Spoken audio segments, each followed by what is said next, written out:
फौजी बहू से धोखा। जाह्नवी एक फौजी थी। उसकी शादी 2 साल पहले ही विनोद से हुई थी। जाह्नवी की मुलाकात विनोद से एक पार्टी में हुई थी। फिर धीरे धीरे दोनों की फ़ोन पर बातें शुरू हुईं और दोस्ती, प्यार फिर शादी में बदल गई।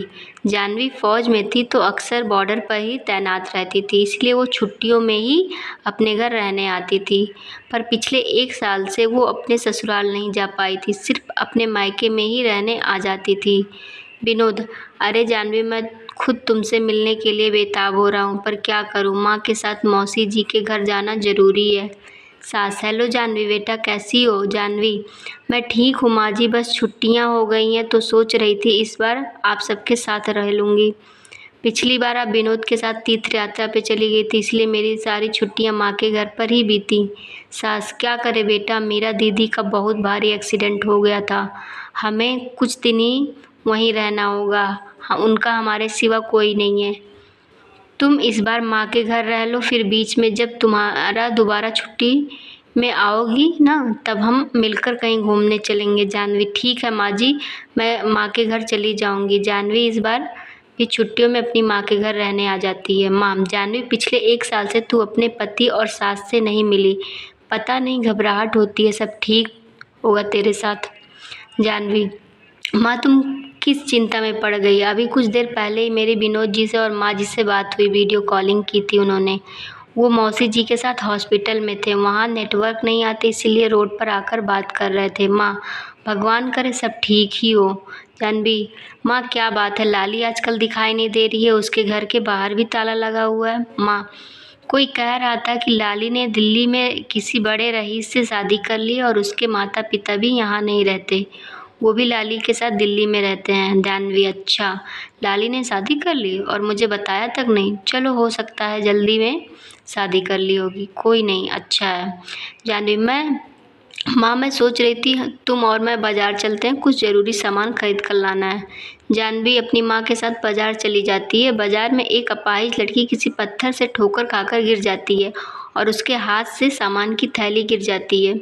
जाह्नवी: अरे संभल कर बहन, रुको, मैं तुम्हारा सामान उठा देती हूँ। अपाहिज लड़की: शुक्रिया बहन। जाह्नवी: तुम्हारे पैर में तो चोट लग गई है, आओ मैं तुम्हें घर छोड़ देती हूँ। माँ: जाह्नवी, तू इस बच्ची को घर छोड़कर आ, मैं घर चली जाती हूँ। जाह्नवी: ठीक है माँ। रास्ते में अपाहिज लड़की: आज के ज़माने में इतने भले लोग कहाँ मिलते हैं जो किसी की मदद करें। जाह्नवी: मैं एक फ़ौजी हूँ, इसलिए मदद करना मेरा पहला धर्म है। अपाहिज लड़की: अच्छा, तो आप फ़ौजी हो, आपका क्या नाम है? मेरा नाम जाह्नवी, और तुम्हारा? अपाहिज लड़की: मेरा नाम किरण है, मेरा घर आ गया, अब मैं आपको अपनी माँ से मिलवाती हूँ। किरण जाह्नवी को अपनी माँ से मिलवाती है, वो भी जाह्नवी से मिलके बहुत खुश होती हैं। किरण की माँ: बहुत ही भले लोग हैं, माँ और बेटा दोनों ने मेरी किरण को पसंद किया, लड़का तो इतना शरीफ है कि पूछो मत, और किरण हमारी इकलौती औलाद है। इसके पापा और मैं चाहते हैं कि इसकी शादी धूमधाम से करें, हमारे पास भी पैसों की कोई कमी नहीं है, हमारे पास सब कुछ हमारी किरण का ही है। जाह्नवी: सचमुच बहुत नेक दिल हैं वो लोग जो, फिर तो मैं तुम्हारे होने वाले पति की फ़ोटो देखना चाहूँगी। किरण: यहाँ रुको, मैं अपनी सगाई की एल्बम लेके आती हूँ। किरण अपनी सगाई की एल्बम लेके आती है। किरण: ये हैं मेरे पति समर जी, और ये है मेरी सास।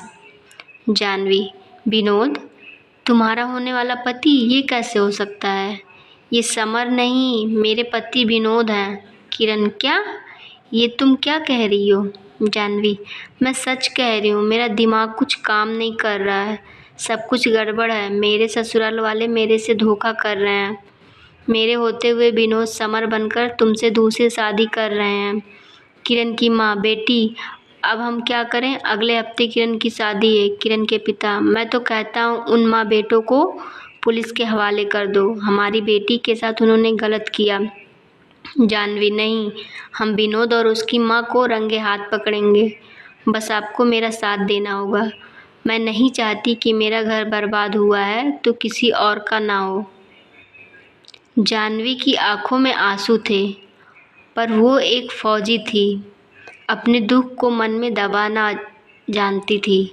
उसे तो बस उन धोखेबाज माँ बेटों को पकड़ना था। शादी का मंडप सज चुका था। किरण दुल्हन बनी। समर और उसकी माँ का इंतजार कर रही थी। जाह्नवी विनोद को फ़ोन मिलाती है। जाह्नवी, विनोद कहाँ हो? मैंने सोचा मेरी छुट्टी ख़त्म हो रही है तो एक बार अगर हम मिल लेते।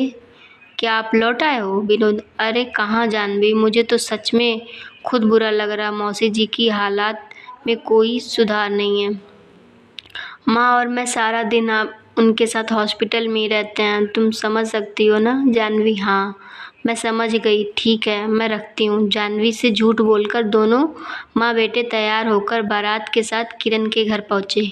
लाली भी उनके साथ थी। जाह्नवी चोरी छुपे यह सब देख रही थी। किरण के माता पिता उसे मंडप में लाते हैं।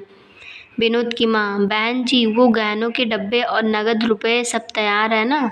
जाह्नवी कमरे से बाहर आ जाती है। जाह्नवी, गहने तो नहीं, हथकड़ी तुम सबके लिए तैयार है। विनोद की माँ, जाह्नवी तुम? जाह्नवी, हाँ मैं। तुम दोनों मेरी पीठ पीछे पिछले 1 साल से ये झूठ का जाल बुन रहे हो। मेरे होते हुए तुम दूसरी शादी करने जा रहे हो। जाह्नवी, एक सेकंड लाली, तुमने विनोद के बड़े भाई से कब शादी की? विनोद का तो कोई बड़ा भाई है ही नहीं। लाली, जाह्नवी, विनोद मेरे पति हैं। हमने 1 साल पहले ही शादी की है। जाह्नवी, इतना बड़ा धोखा? इतने में पुलिस आ जाती है। पुलिस, जाह्नवी मैडम, इन सब से कैसे सच्चाई उगलवानी है ये हम अच्छी तरह से जानते हैं। आप इन्हें हमारे हवाले कर दो। विनोद और उसकी माँ को पुलिस हिरासत में ले लेती है और सच्चाई सामने आती है। विनोद, जाह्नवी तुम बॉर्डर पे रहती थी, लाली घर आया जाया करती थी, इसलिए लाली और मेरे बीच रिश्ते बन गए और हमने शादी कर ली।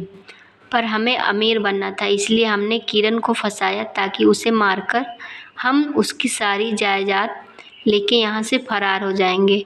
पर हमें नहीं पता था कि तुम्हारी मुलाकात हमसे होगी और हम पकड़े जाएंगे। जाह्नवी लाली को कस के जोरदार चाटा मार लगाती है। उसकी अपनी सहेली ने ही उसे उसके साथ धोखा किया है।